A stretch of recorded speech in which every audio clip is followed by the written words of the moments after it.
entre duas ou mais pessoas. Toda vez que eu tiver dois ou mais herdeiros, estabelecer-se-á entre essas pessoas um condomínio forçado. Professor, condomínio, o que é mesmo condomínio? Condomínio nada mais é do que uma situação de copropriedade. Eu tenho mais de uma pessoa que é proprietária sobre o quê? Sobre o mesmo bem.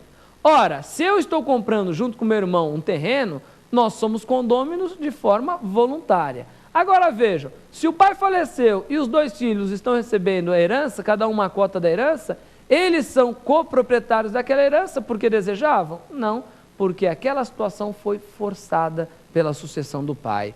Então, entre eles existe um condomínio? Sim. Cuidado então com isso.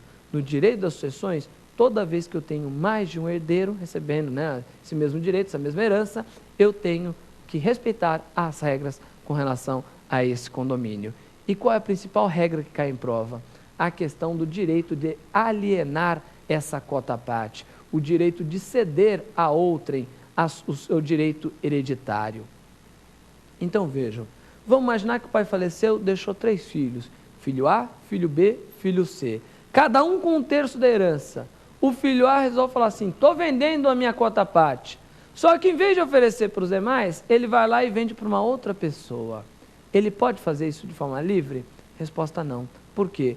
Porque se eu acabo de afirmar que existe um condomínio forçado entre os 3 herdeiros, eles, dentre as regras do condomínio, devem respeitar o quê? Devem respeitar o direito de preferência dos demais. Portanto, se um deles, o herdeiro A, o filho A, resolver vender a sua cota à parte, ele tem primeiro o quê? Primeiro, oferecer aos demais herdeiros. Respeitar o direito de preferência. Então ele fala, olha, estou vendendo minha cota à parte por 100 mil reais. Alguns dos meus irmãos, alguns de vocês, outros herdeiros, querem comprar? Ah, ninguém quer comprar. Então ele vai lá e pode vender para um terceiro qualquer. Ok? Professor, mas espera aí. E se ele não respeitar esse direito de preferência dos demais, ele pegar simplesmente e alienar para outra pessoa, e deixar os outros herdeiros na mão?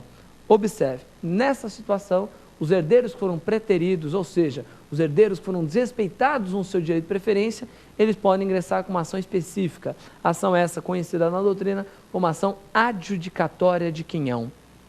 Eles vão lá, vão depositar o preço pago pelo terceiro, pelo aquele quinhão, e vão requerer ao juiz que adjudique o quinhão a favor daquele ou dos outros herdeiros que estiverem interessados na aquisição. Ok, existe então direito de preferência na herança. Cuidado com esse ponto cai muito na prova. Professor, fale um pouquinho também sobre a sucessão a título singular. Claro que vamos falar. Sucessão a título universal, nós vimos que é aquela em que há transferência de herança, quem recebe herança é herdeiro. O que é a sucessão, então, segundo tipo, a título singular? Vamos anotar? Sucessão a título singular, você que está aí sempre anotando as nossas aulas, assistindo as aulas aqui na TV Justiça, coloca aí, ó, é aquela em que há transferência de legado. Então, olha como é simples. Sucessão a título universal é aquela em que há transferência de herança. Sucessão a título singular é aquela em que há transferência de legado. Professor, e o que é o legado? Legado é um bem específico e determinado que foi individualizado pelo autor da herança do restante dos bens. Então, vejam, legado é um bem específico e determinado que foi individualizado do restante da herança pelo seu autor, pelo falecido. Ora, professor, para que eu tenha legado, obrigatoriamente o falecido precisa ter deixado o quê? Isso mesmo, precisa ter deixado um testamento. O testamento, o ato de manifestação, o ato de disposição de última vontade, é o documento necessário e apto à instituição de legado. Então, através do testamento, o pai pega um ou algum ou todos os bens. Ao fazer o seu testamento, está deixando para os seus filhos lá, por exemplo, deixa o tal apartamento para o meu filho Antônio, deixa outro apartamento lá em tal rua para o meu filho José, deixa outro apartamento para o meu filho Paulo. Vejam, o pai pode fazendo isso, a pessoa pode, qualquer pessoa que testa, pode fazer isso no testamento. Professor, então para que eu tenha a sucessão a título singular, eu preciso da sucessão testamentária? A ideia é exatamente essa, exatamente no testamento, onde eu especifico o bem, individualizo o bem do restante daquele acervo, do restante da herança e especifico, individualizo, indico o destinatário, a pessoa que irá receber bem. Isso é legado. Deixou bem claro então?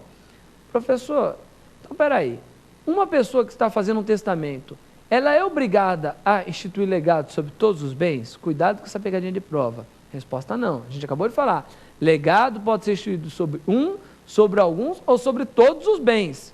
Então, por exemplo, o pai tem lá tem 2 apartamentos, 2 filhos e uma casa. Poxa, eles vão fazer o seguinte, faz o testamento, fala que um apartamento é para um filho, um apartamento para outro filho, a casa não tem como dividir. Ele vai lá e não dispõe nada a respeito da casa. E a respeito do dinheiro que deixou, de carros, outras coisas.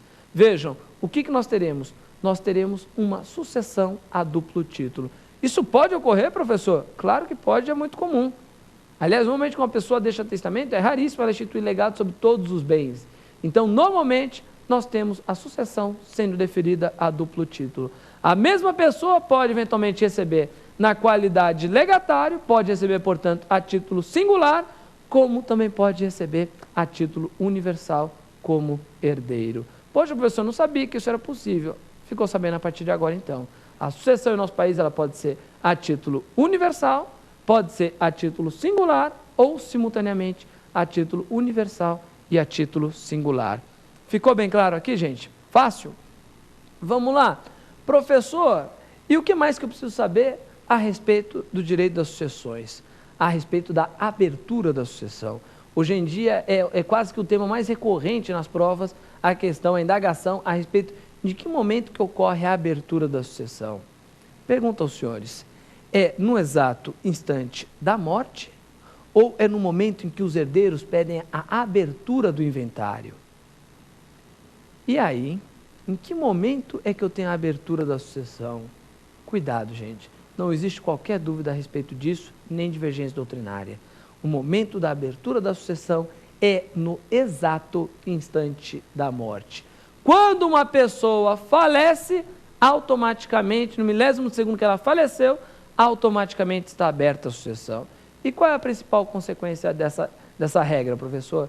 Sem dúvida alguma, a principal consequência da regra quanto à abertura da sucessão, o momento da abertura da sucessão, é o princípio da saisine, o famoso droit de saisine do direito francês, regra que teve origem lá no direito gaulês, no antigo direito francês, né, uma regra que era da transmissão do direito de plantar nas terras do senhor feudal. Antigamente o vassalo ele era obrigado a pagar, quando ele falecia, a família toda ficava desprotegida em face do senhor feudal, porque era apenas o direito de plantar, entendia-se que era apenas para o pater, para o chefe da família. Falecendo o chefe da família, não existia uma transmissão desses bens.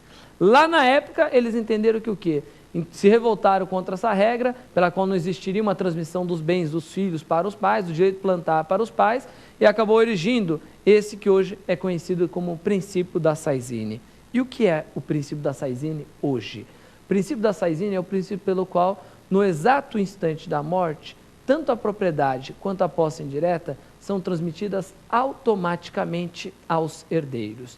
Então, tanto a propriedade quanto a posse indireta são transmitidas automaticamente aos herdeiros. Professor, mas como isso? Se o pai faleceu aqui em São Paulo, o filho está fazendo intercâmbio, está lá do outro lado do mundo, sei lá, está lá na Austrália, ficou sabendo a morte do pai uma semana depois, ou um mês depois, não importa. No exato milésimo segundo que o pai faleceu aqui em São Paulo, pum, no exato milésimo segundo o filho se transformou em proprietário de toda a herança do pai. Os herdeiros, se for filho, se for outros herdeiros qualquer, se transformam no exato milésimo segundo em titular de direito de propriedade sobre os bens que foram deixados. Fácil? Então vejam, professor, mas e o inventário? O inventário então não tem mais utilidade? Claro que tem. É no inventário que será proposto após a morte que nós temos o quê? Que nós temos a verificação da regularidade dessa sucessão.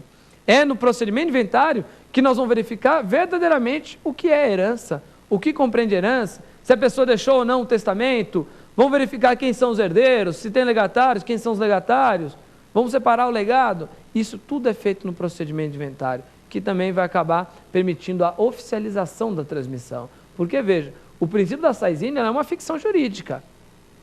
Não adianta, aquele exemplo que eu acabei de dar, não adianta você chegar no cartório de imóveis, onde está matriculada a casa lá do falecido, chegar na qualidade de filho e falar, meu pai faleceu, senhor oficial, passa a casa para o meu nome. O oficial não vai passar.